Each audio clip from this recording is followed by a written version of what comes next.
back because it is Sunday night. I'm Paula Collins with my co-host Nikki Lawley, and this is the WNY Report featuring all things cannabis in Western New York. Now, interesting week because Nikki Lawley spent time not in Western New York, but in The New York, Big Apple. the Big Apple, the Big Reefer. What did you observe? What's the same and what's different? I mean, you were surrounded by the peeps that we love, right? Right. What was the occasion? Talk to us about it. Yeah, so this week was CWCBE, the Cannabis World Expo. It's got a lot of other things to it, but CWCBE are its initials. And thank you to Kim B, who made me an ambassador of the show. So I was able to go and experience it firsthand. It's been a while since I've been to the city. Last time I think was MJ Unpacked, like 2 years ago. Mhm. And Moose Cat has decided she wants to be part of the WNY report tonight. I think Moose Cat has a place. She must, because her little tail just is here wagging. But going to the city, all right, first of all, to all you New Yorkians, New Yorkians, holy shit, is it expensive there? Like, over the top expensive. Like, I can't even tell you how, $5 for a bottle of water. Like, really? $5? Yeah, but see, you were in sort of touristy, convention-y areas, right? Yeah, it was a Stayed in Javits. a hotel, I presume. Javits, yeah. Well, Javits doesn't have a hotel, do they? Oh, no. I was at a hotel, yes. So you stayed at a hotel, and then Javits is terribly expensive. And I don't know what that's about. You know, the vendors say that they have to pay Javits a lot of money to be Yeah. there. So yeah, And it's huge. I It mean, is oh my God. When I think about back in COVID day, right? Like I had no concept of how big Javits really was. And when I think that place was like bursting at the seams with COVID people, I'm just thinking, wow, that's a lot of cases, man. Like yeah, legit, like huge. yeah. And I was just really surprised at the size. So of course I got dropped off by my Uber at the wrong end of the convention center. Yeah, baby. Yeah. And so my challenge of the walking began there. I With think all of your stuff. with all of my crap. And you know, Nikki, she shows up full on polka dotted everywhere with all of her cards, and they weigh money.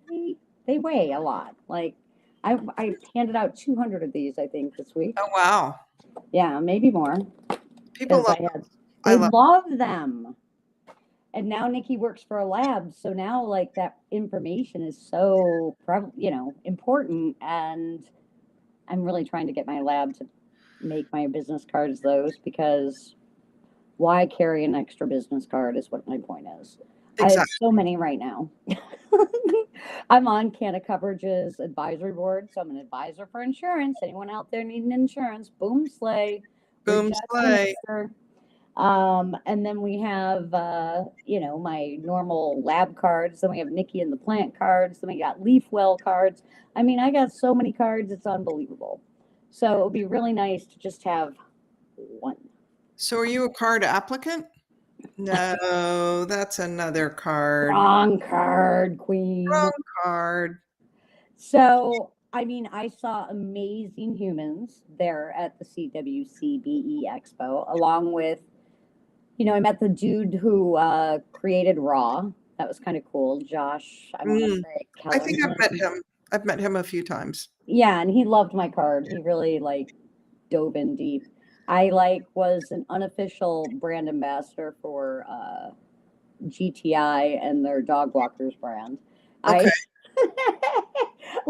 I definitely don't get paid or promoted by GTI, but literally I had broke out my stash. I had gone to Rochester before my land in New York City, and I had probably, I don't know, 8 boxes of my little dog walker things, Uh-huh. and everyone thought like they were like free. I'm like, oh no, that's my medicine. Yeah, And then I had people like trying to buy them. I'm like, no, I don't do that. But that's here's right. You like can't. here's like one. You can't have like the whole box, but you can have one. Are more and more people understanding that that's a thing? Like a little, it's like a little joint, but it's shorter, and that's why they call it a dog walker. You know, I've educated a lot of people on dog walkers. Think about when you're taking a walk with your dog. You don't need a whole half gram or full gram doobie because, then you don't finish it and then it's like a pain in the butt. So Yeah, and um, it's just not. I mean, you can relight, but it's not as it fresh. doesn't taste the same. Mm-mm. Doesn't taste. Mm-mm. And then you get it to run like or boat or canoe, whatever you know it as. Um, like it just doesn't stay lit the right way. So it Yeah, kind of sucks. But yeah, so the first night was the rooftop party, and that was like lit. That was probably my favorite party of them all. hmm Because it wasn't too loud. It had great food. It had a great vibe. It had a great atmosphere, and really liked that rooftop vibe the first night. And then the yacht party was cool. The yacht party was awesome. yeah, that Um, would look pretty. it was very, very, All very, the Hudson very River pretty. cruises. Yeah, But by the time I got to the yacht party, my feet were pretty done. Like by the end of day one, I was so cooked. I mean, just fried. My feet, um, I've got some health challenges going on for those of you that might not know. And like my anemia is like kind of off the charts a little bit. And so the exhaustion factor and some of the other things I've got going on, OMG, it just was a huge that is cluster. OMG. I didn't realize you had anemia going on, and Oh, my anemia, my vitamin D is at critical levels. we There's have just, guests. We have Douglas Winder II, and we have Joseph Ortiz. of course, our Joseph Ortiz is here. Hello, friends. And Joseph Ortiz was on that, like, at CWCBE too. So I got to hang with him for like 35 seconds or more. Not a long time, unfortunately, Joe, but it was a good time. There were a lot of cool vendors. It was a lot different vibe than most shows I've attended, though, I've got to tell you. And I mean, maybe it's just because I just had come off of the On the Revel Buyers Club thing. And so I saw several of the same humans at both events, but it was just different. There weren't, Well, let's talk about that because I don't know. I don't know where we're headed or when we're going to start moving in New York licensed cannabis. I've got a lot of work, honestly, with enforcement, but I don't know. Like when my licensed clients call me and say, "Hey, have you heard anything?" And I appreciate that people call in, but then I'm also like, you know that I would call you if I yeah, heard anything. right. And also, you know what? Even though I'm your lawyer, you probably hear before I do because it's your New York Business Express. Um, but moreover, Green Market Report this week did a thing that said, we don't really think we're going to see anything moving before end of summer. And I sense that that's accurate. If you send an email right now to AU licensing, you get this very brief but generic response saying there are no license applications open right now. Which what's up about that? Because when we closed out license applications in November and December, it was, oh, don't worry, you can apply again in June. Yeah, I don't see that happening for those of you waiting for that June opening. Mainly due to we don't have an executive director at the moment, and I'm not exactly sure who's in charge right now. Like, I mean, I'm sure someone is, but I personally do not know. The interesting thing is, can they fill it before September? And doesn't it Oh. take at least a committee from the legislature, or am I making that up? Maybe it is just a governor's appointment.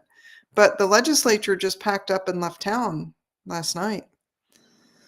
Yeah, they're out. Not like Friday night. Friday night. Yeah. They were done.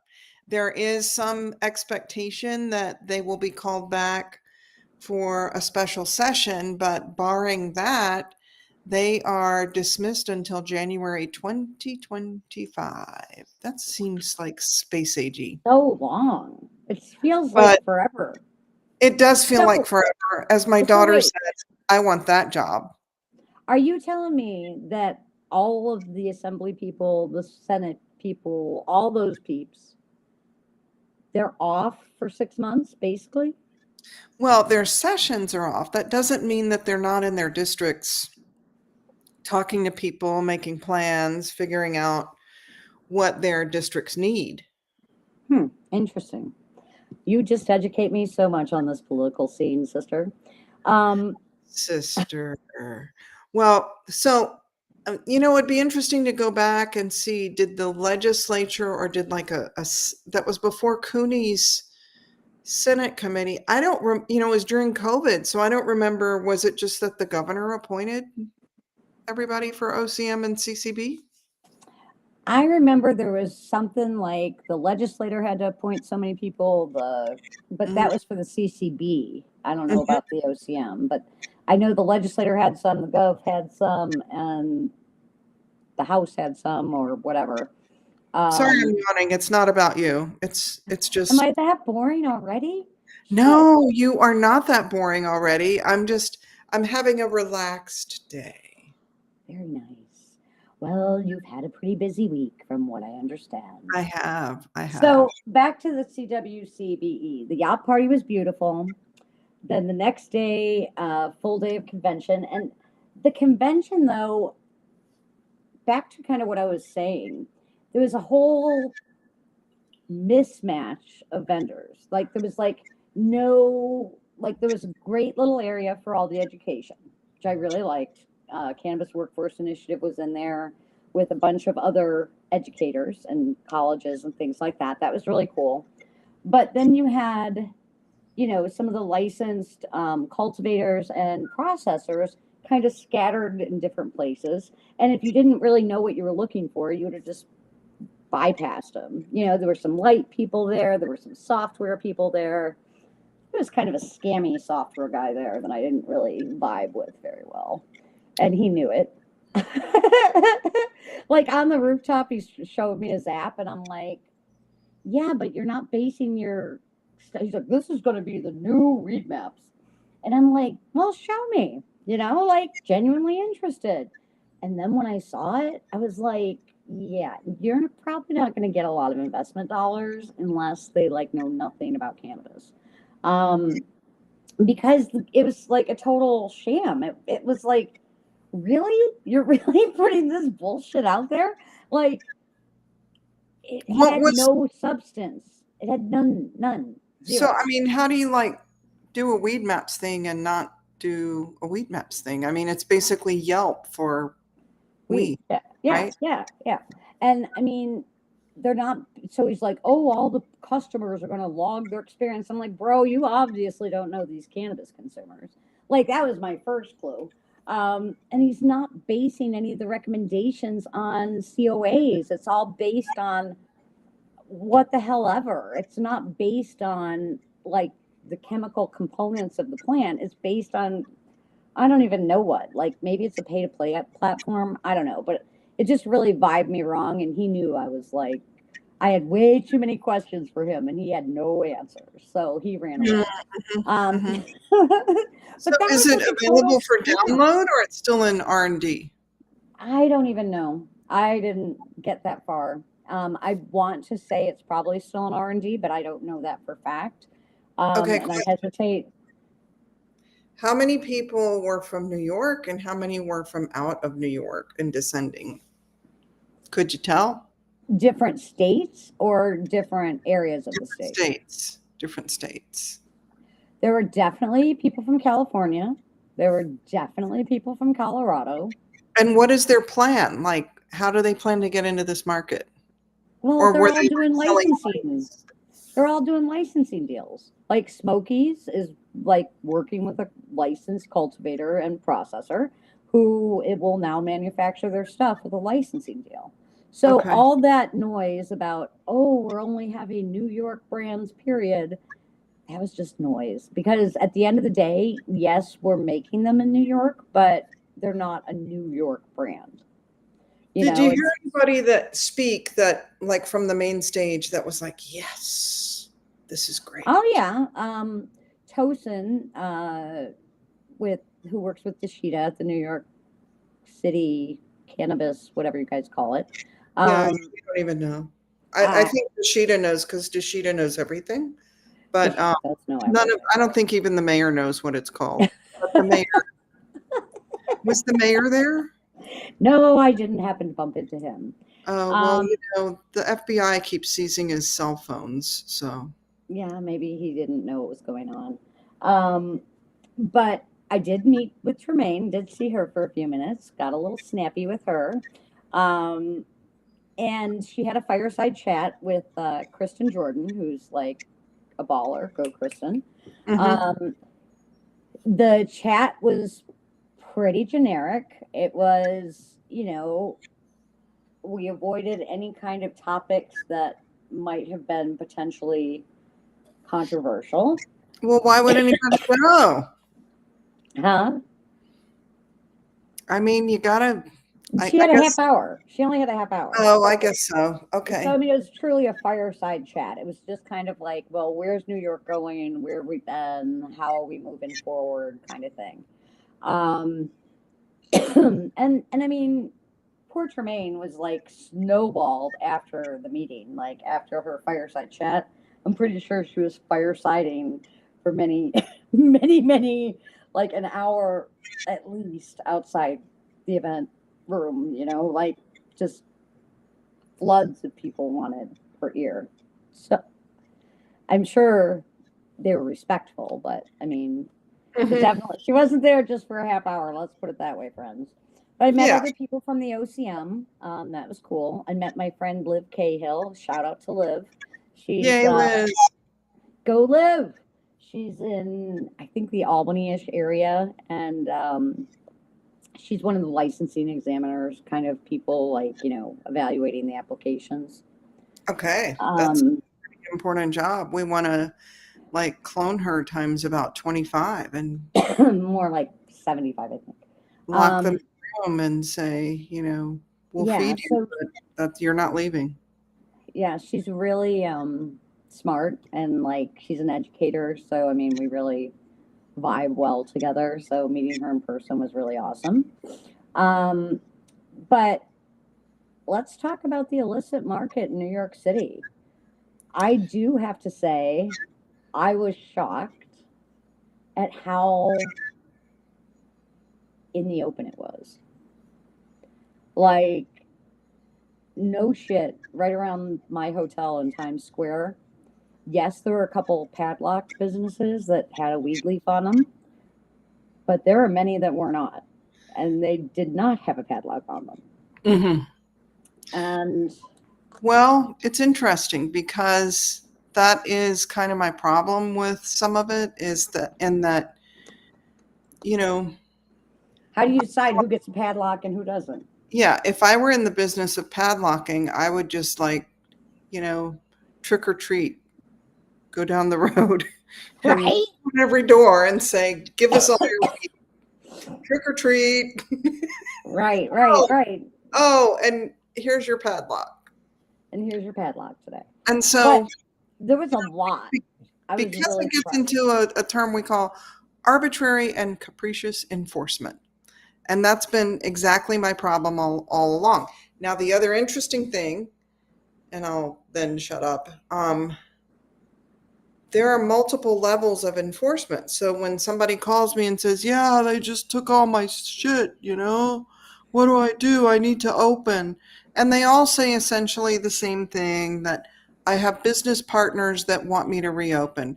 It's like, are you mobbed up? I mean, like, are you going to be given the concrete shoes if you don't open. I don't know what to tell you, but you've got a problem in that you're going to be closed for a while, if not forever. And by the way, send me your papers. And that is probably one of the hardest things about what I do, is that people will send me one paper. It's like, dude, I know you got more papers than this. Send me all of the papers. Oh, you want all of them? Well, I can't really do that. Well, go to your app store, download a scanner, and take photos and scan each and every one of your papers. That's all you got to do. Hey, I learned on the Apple iPhone that you can do that really easy in your notes section. I had no idea. I didn't realize that. Yeah, you just go to your notes, open a new note, and then you can hit the photo guy, and it will open up a scanner. Boom, slay. Taught you something new today. But OCM is still doing raids, by the way. Yeah. Oh, yeah. That hasn't stopped. Some people send me, and when you then log in, OCM is saying, well, you only get a hearing if you request a hearing. So you log in and you request a hearing, and then crickets. I don't know when those hearings are going to be. And then, of course, the sheriff's department, Sheriff Miranda,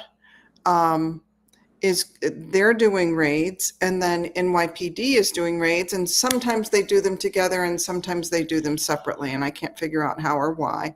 You and I have talked about, do you like my burn? Yeah, it's an ouchie. It's tough to keep it covered, but I don't know. Sometimes I think it needs air. Off the topic altogether. I think, where was I going with that? I think that we're going to see this for several more months.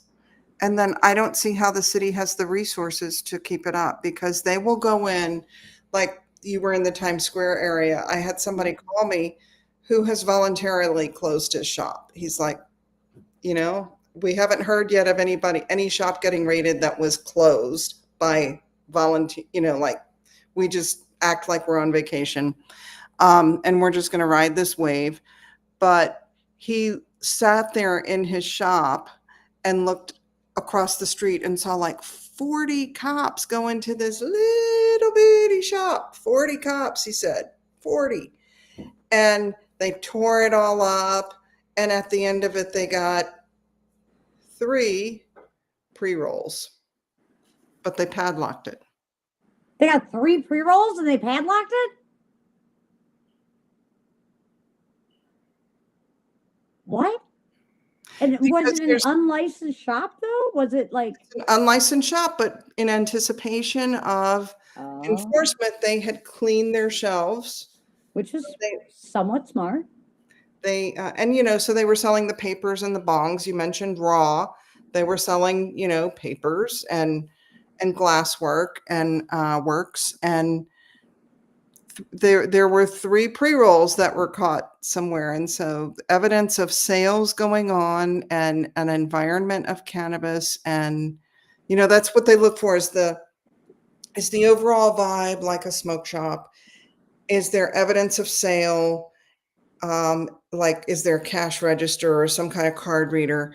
And is there any THC present? And if there is any THC present, and there is evidence of a sale, that is an illicit operation.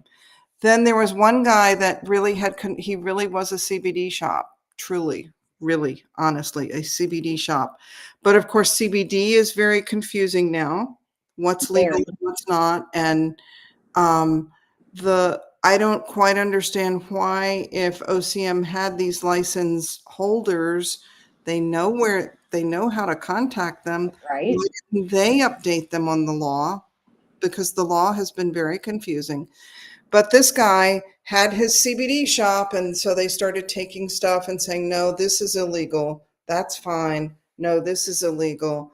But then he had his gym bag behind the counter, and he said, the cop said, is that your gym bag? He said, yeah, that's my gym bag.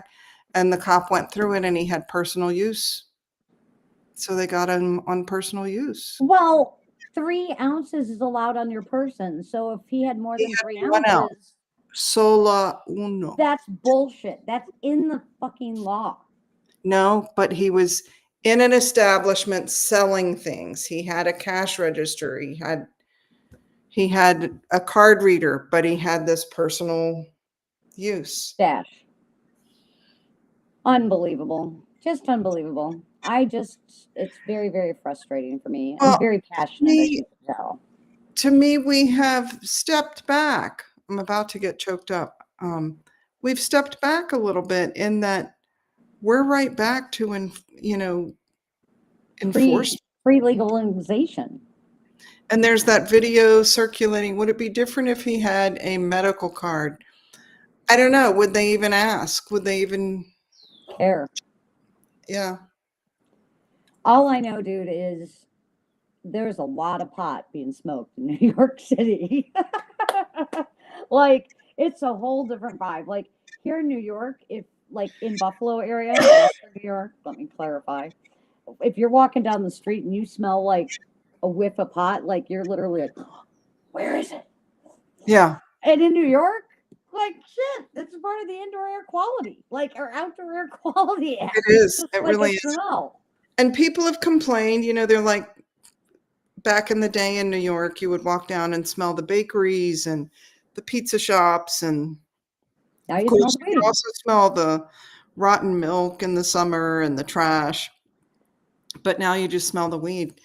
I was in Glens Falls, New York, which is kind of north of Saratoga and, north of Albany. Keep going up, keep going up. It's in the Adirondacks. And I was in this tavern and I had to step into this little office area to talk to somebody. It was an interview for a paper. And as I was talking to this guy, I was being passionate and I took a deep breath. And I guess there was somebody in the office smoking weed because it was like, oh, we are in a tavern, but I definitely smell weed. It was pretty funny.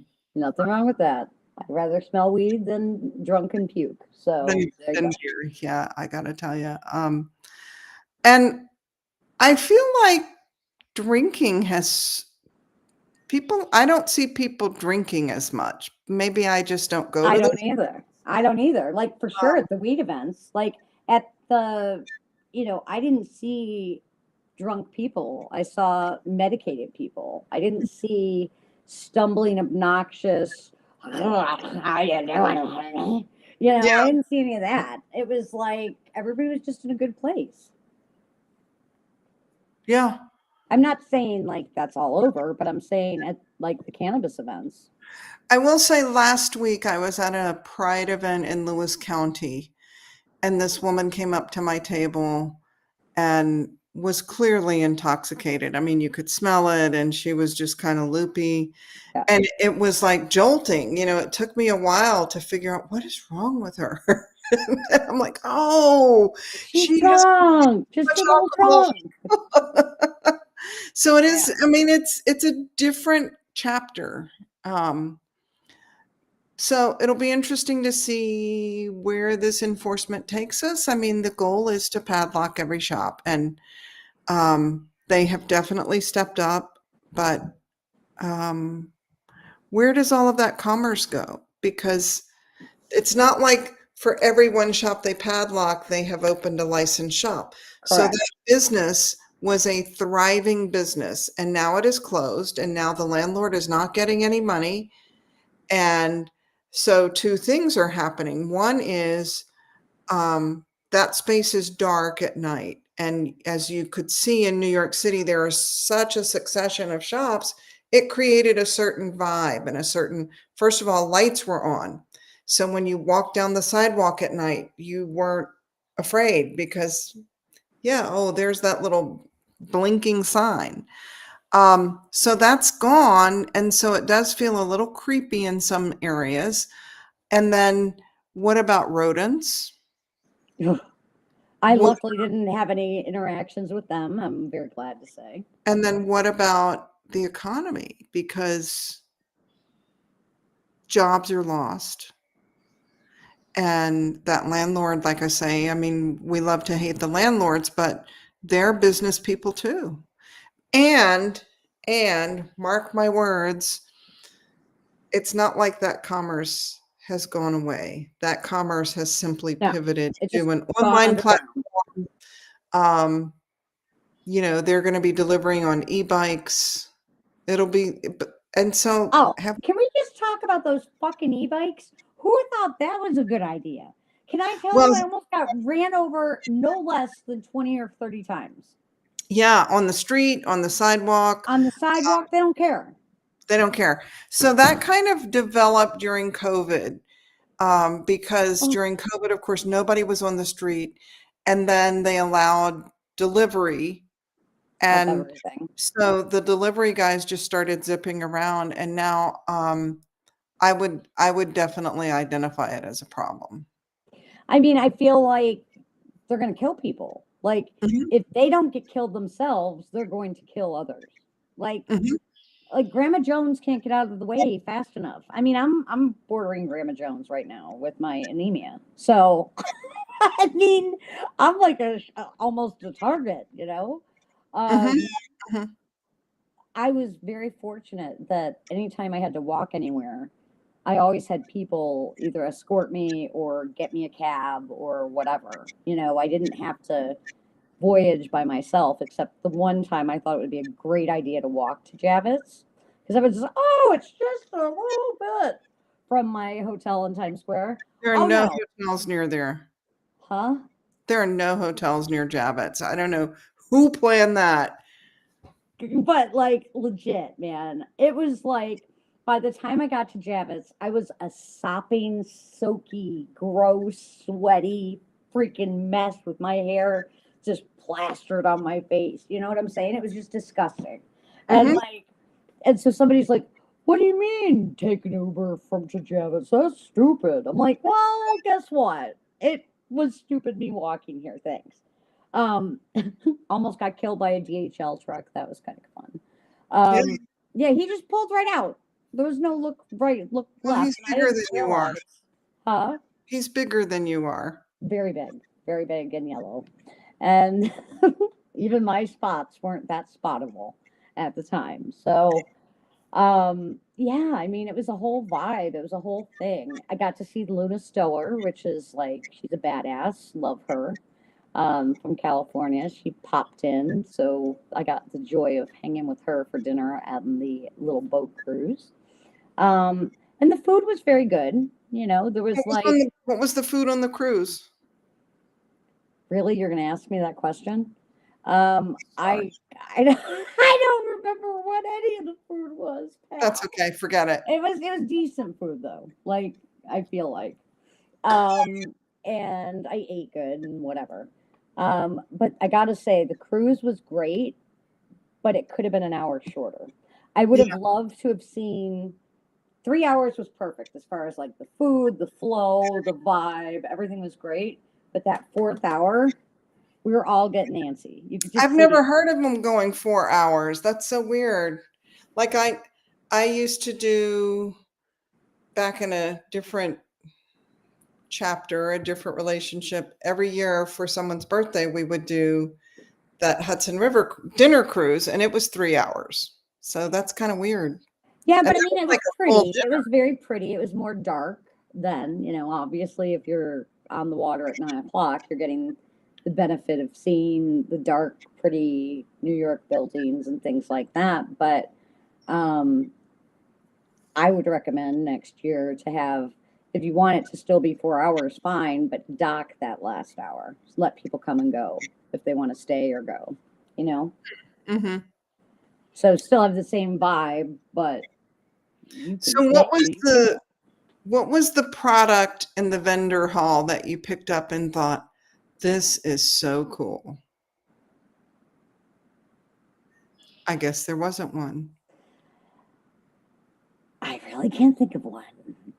Quite honestly, there was nothing like there was these guys that are making like new flavorful gummies with terps, and they tasted okay. I got their card in my bag, but I don't know how successful they're going to be. But it was pretty tasty. Um, it was just a lot of the same people I'm used to, so it's really you have to understand. I go to like 20 of these a year, right? So it's not like there's a whole lot of variety in the cannabis industry. You know, like if someone actually came up with some great product, I would definitely be able to spot it. you know. So, like Comic-Con, which is at the Javits every year, New York City Comic-Con, it goes through little waves, and then, it'll be focused on gaming or focused on full feature stuff or characters. And then you take something like, I don't know if you've ever been to South by Southwest in I've heard of Austin. it. I mean, I was asked to speak the one year, or nominated to speak, or whatever, but I didn't go. Uh, Georgia or Texas is like legit not my state. I yeah. am not playing in the pot in Texas. No, no, no. So South by Southwest, started off as a film festival, and then it expanded to bands, like a music festival, and now there are like different things. I think there is a cannabis There festival, is. and there's an education festival, there's tech. It is like a month long South by Southwest extravaganza. But I wonder, forgive me, I always get lost in the letters. CWCBE. Did I get it? You did. I You nailed it. nailed it. CWCBE. What is the That's it. next iteration? Because, these conferences aren't new. The industry is no longer new. What is the next thing that's going to make us go, yo? Or as my friend Nikki Lawley says, yeah, baby. I think it's going to be. It's hard to say because I'd love it to be surrounded around education and cannabis education and education focusing on what matters, like the medical science of it. And, we've got the Cannabis Science Conference that, makes its way around the country. And that's cool. It's good. But one thing I did notice, and I think that you would agree, Paula, if we would have invited like politicians to the rooftop lounge, okay, the rooftop experience, if we would have had actual non smoking, non familiar with cannabis at this event, I feel like they would have seen the real cannabis people. They Mhm. would have seen and been exposed and said, oh shit, this is no big deal. Like the caucus is way more wild, like with Right. alcohol and drunkenness and things like that. And again, no shade on anything, but like it's a really different vibe. And so the people that we need at these events aren't really at these events, if that Yeah. makes sense. Yeah. And I mean, like you'll have a token figurehead here and there, but not the people that it really matters, not the mainstream people that need this education.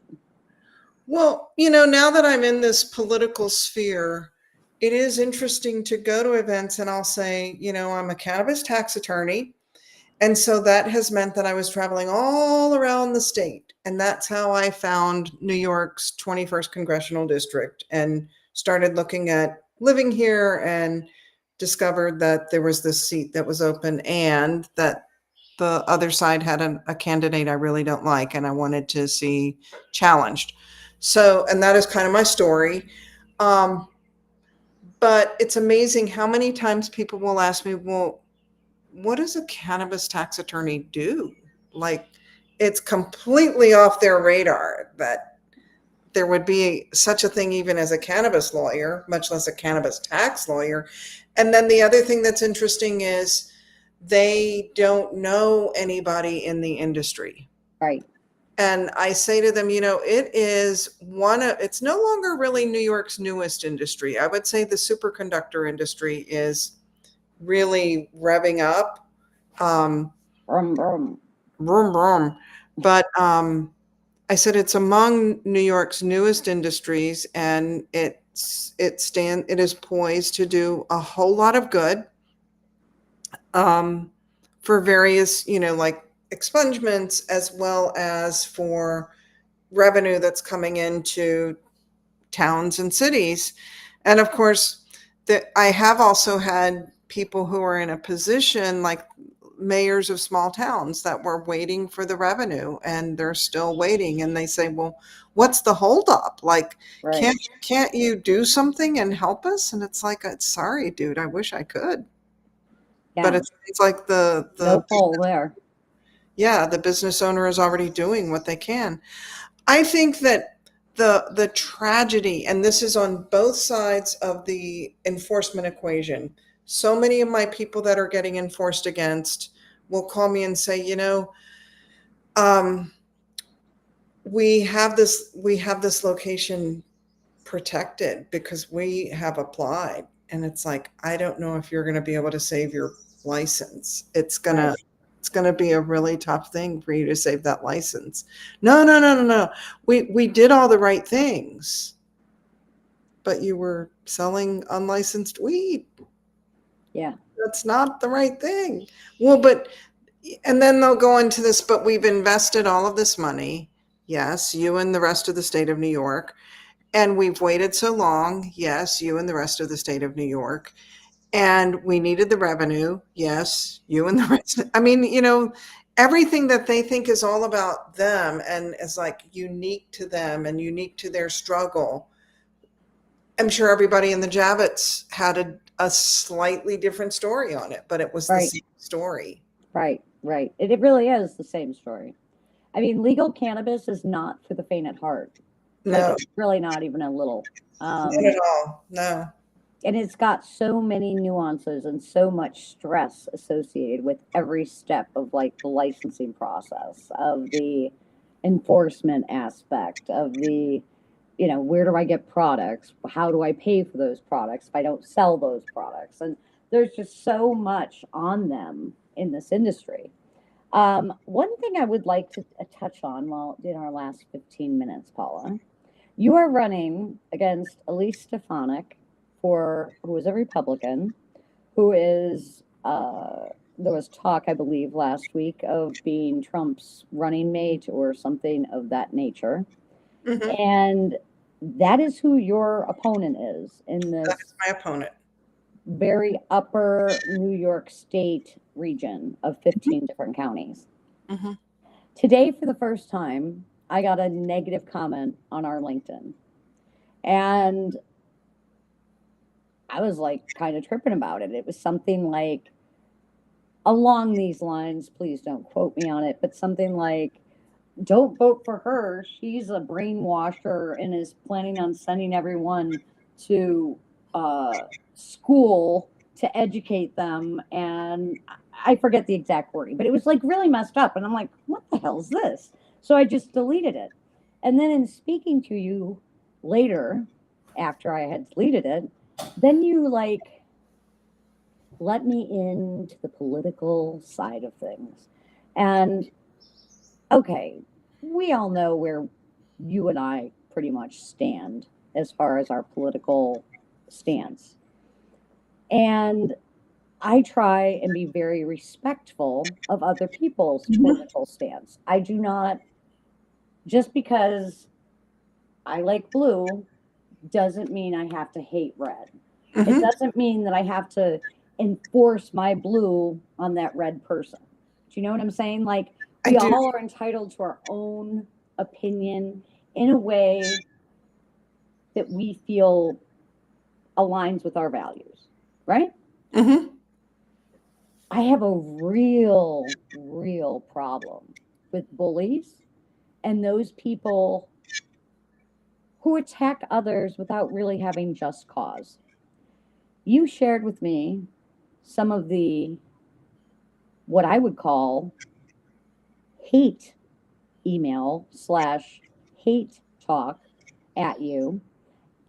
And it was incredibly disturbing to me. Um, Hmm. I believe, as a Democrat currently in New York, I am almost afraid to say I'm a Democrat in certain circles. Hmm. And your experience with this hate talk, and the hate talk that I'm talking about, people, is not just, oh, I don't like you. No, it's literally threatening her life and saying, go ahead and try and talk to me, and you're not going to have a chance. And like vicious stuff. Do you Hmm. know Paula and I joke around and we say some inappropriate stuff, and it's always just been kind of casual, kind of fluffy, kind of no big deal. But Paula did one of those little fluffy, kind of lighthearted comments, and that comment was taken so far out of context. And now it went on Fox News. It went, the New York Times wrote an article, or right, or New York Post, which goes New with York it. Post. Yeah, I'm Sorry, trying to sorry. get the Times because the Times is a little bit lefty, But Yeah, yeah, New but York Post is very right, very, very, and I thought they did a fair job. I thought they were balanced, and they're pretty right wing. yeah. And again, not choosing sides here, but to actually threaten your existence and your life. I mean, that's like next level hate, and that's next level not cool. And I am dead ass serious. I feel like you need to get the FBI involved, and I feel like we need to get some seriously powerful people on the news mainstream to discuss this, because it is not okay. And you would never do the same to your opponent, No. nor to her followers or her loyal people or anything like that. And so, for the life of me, I don't understand how this is okay. And I'm worried for you, girl. Like, these people are batshit fucking crazy. And I am sorry for the F bomb, but I can't help it, because the shit they're saying to you is absolutely wrong. They're calling her a C word, which I don't mind the word, but I'm sure it could offend others. But I mean, I mind it. But like how they're using it is incredibly derogatory and defamatory. And I am absolutely not cool with that. Um, just because you're trying to do the right thing and get us more spots in Congress as a blue person, and the attacks you are suffering is not okay. And I caution anyone who is out there who may not agree with the blue or the red, that's fine. But to threaten people and threaten their lives and threaten and be bullies, that is not okay. I don't give a shit how you feel or who you are. You do not have the right to attack the civil rights of other people, in my opinion. Well, And thank you. I feel bad. I feel really fucking bad that there are New York people. Well, they might not all be New York. Yeah. So now that Fox has, Well, and I think just for the people listening, and thank you for speaking up about it, and thank you for your passion about this.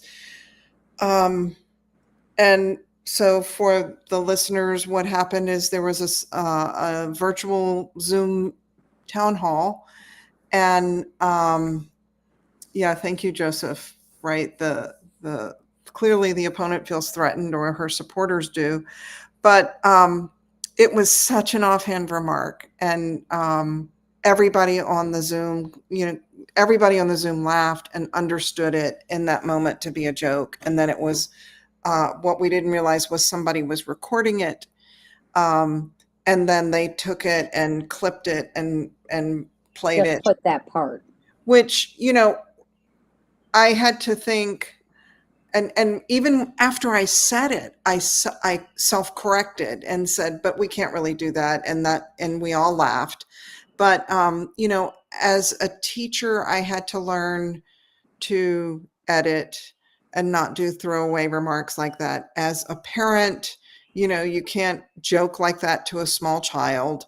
Um, as a lawyer, you can't go into court and joke and say, well, Your Honor, we're all crazy. You just can't say stuff like that on the court record. You have to keep it all very even.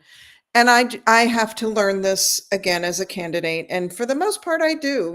For the most part, I am a pretty even keeled individual. And, Democrats as a whole tend to lecture like we're in a college class instead of going out and saying, let's make America great again.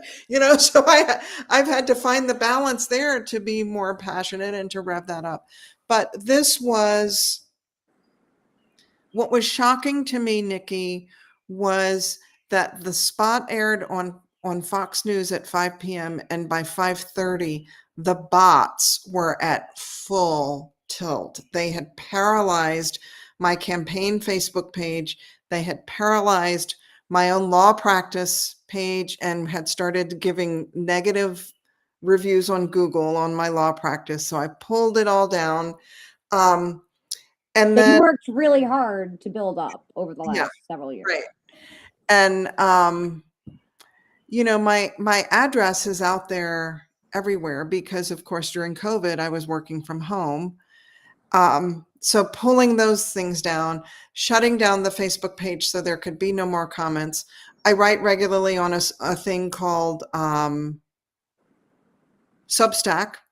I write political stuff on Substack because, you people on LinkedIn, it's like my LinkedIn community is my cannabis community. You guys don't need to hear me opine about the election on LinkedIn. So I direct that to Substack. That they populated that with all kinds of stuff. There were some very, very scary things, like watch out when you step outside. That's fucked up. Or you're going to regret this. Yeah. Or we're going to get you for this. And then there were just you think you're going to take me to a camp? And first of all, they can't spell. But then, and the grammar was awful and the tone was awful. And I have to think now, if Donald Trump says something that just really disturbs me, do I then go online and tweet at him? No. No. Do I take time from my Sunday afternoon No. to think about a follower that says something? No. So, first of all, I think a lot of people need hobbies. I think hobbies would be a good thing for our national politics. But, again, I'm being flippant. And if anybody's recording this, maybe this will be on Fox News that, wow, candidate Collins says the whole country needs hobbies. But which apparently would be taken out of context and you suggesting that maybe we all, I don't know, pick up our outlawed books that these schools have. But you know what I'm saying though? Like, as Joseph is saying in the chat, it is an indication that I've hit a nerve. And you know what? I'm not the only one that was calling for what I was calling for was heightened civics education and for us to really understand, how does the government work? How does the government work? We need to go back to schoolhouse rocks, people. How do the court systems work? And if there is, a 34 count charge for which someone is found guilty, what is the next step? And why are they not in jail? Do we immediately go to the Supreme Court? Why, no, we don't. There is a process. And so I was calling for more civics education, and that was the context in which I made this remark, which New York Post very kindly likened it to Hillary's gaffe about the deplorables, which, I'm just in awe that I was mentioned in the same breath with Hillary Clinton. I'm like, yes, this is amazing. But what is, and this is why I'm in the race, honestly, is because our national rhetoric is crazed. It is over the top. It is to the point that, we just went through the Mexican elections. I lived a bunch of years in Texas, had a lot of Mexican friends, still have a lot of Mexican friends. And so it is shocking that in their election cycle, they had 20 assassinations. Do we want to be like Mexico? I hope not. I hope not. Because I really like you, Paula, and I don't want you to be an executed. Well, thank you. I kind of enjoy my life. But what was interesting was, as I say, they followed the bots. So the bots started at about 5:30 and they went till about 10 p.m. And then the humans, like you can check on Facebook when somebody makes a comment and you click on their profile. And if there are pictures and schools and marriages and stuff, that's a real human or somebody who's gone extra step to at least create a fake profile, as opposed to a bot that just has a name A name and maybe a picture, and they just were created yesterday. Yeah. So it was sad to me how the people followed the bots. So the bots started all of this nonsense and the people followed them. And it's still ongoing. You know, I was checking email just before we logged in, and there's more junk there. But let's bring it back to cannabis. The cannabis people are polarized, but in a different sense, you know, and I have taken flack. I've never gotten death threats, but I have gotten a lot of threats online about, you know, you're going to be disbarred, or you're going to really cause a lot of problems, or you don't like, you know, you're attacking our culture, or you're attacking the law, when I come to the defense of the unlicensed business owners. So we do a little microcosm of that in our industry. It's not to the crazed extent. Yeah. No, But it's not even a little bit. No one has ever told you, if you step out of your door, watch out because of being a tax attorney for cannabis. I'm sorry. right, It's a true. whole different thing. I mean, I think of the whole Nancy Pelosi thing, right? Like, I don't care how you feel about her, but her husband being attacked at their home is In their home. messed up. Yeah. Messed up.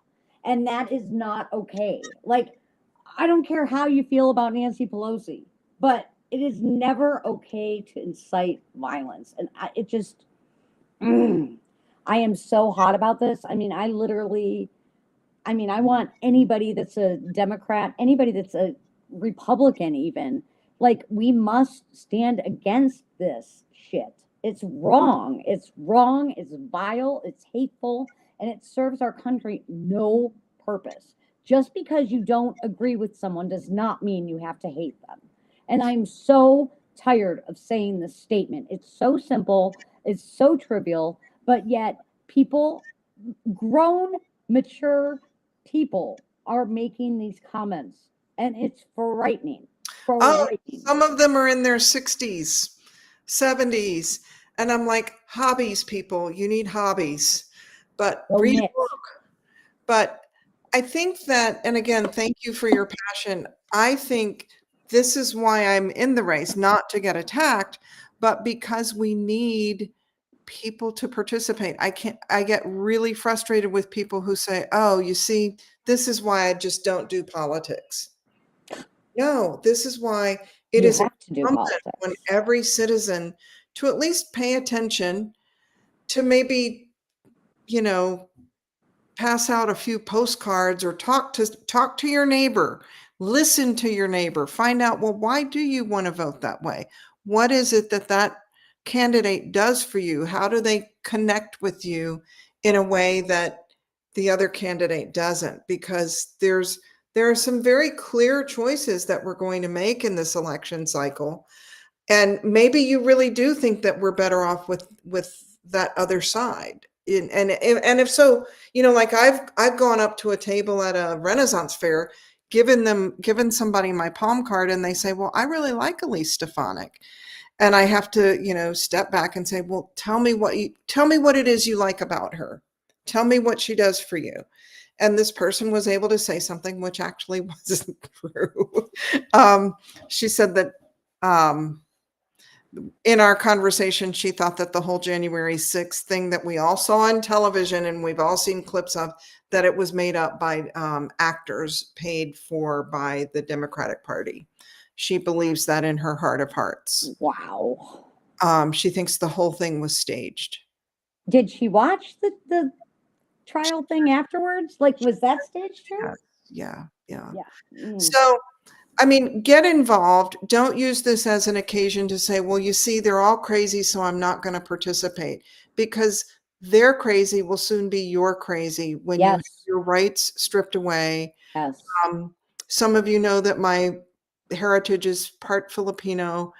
They went through a dictatorship, and then they went through a, you know, a decent time, and then they went through another crazy time, actually executions in the street if people were accused of drug involvement. That was very scary. And now they're back to Ferdinand Marcos Jr., who is poised to become a dictator just like his father was.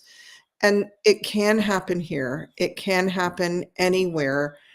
But we've got to vote. We've got to be involved. We've got to have opinions and to listen to each other. So We do.